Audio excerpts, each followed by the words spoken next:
I have a message. I have a message for President Macron. Today, Israel is defending itself on 7 fronts against the enemies of civilization.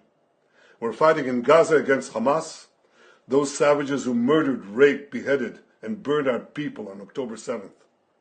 We're fighting in Lebanon against Hezbollah, the most heavily armed terror organization in the world, which was planning an even greater massacre than October 7th on our northern border, and that has rocketed Israeli towns and cities for nearly a year. We're fighting against the Houthis in Yemen and the Shiite militias in Iraq and Syria that together have launched hundreds of drones and missile attacks against Israel. We're fighting against terrorists in Judea and Samaria who are trying to murder civilians in the heart of our cities. And we're fighting against Iran, which last week fired over 200 ballistic missiles directly at Israel, and which stands behind the 7-front war against Israel.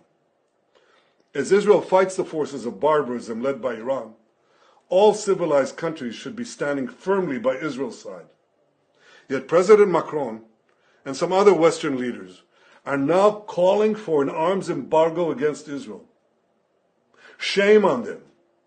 Is Iran imposing an arms embargo on Hezbollah, on the Houthis, on Hamas, and on its other proxies? Of course not. The axis of terror stands together. But countries who supposedly oppose this terror axis call for an arms embargo on Israel. What a disgrace. Well, let me tell you this. Israel will win with or without their support. But their shame will continue long after the war is won.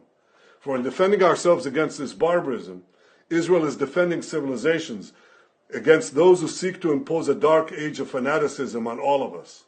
Rest assured, Israel will fight until the battle is won, for our sake and for the sake of the peace and security of the entire world.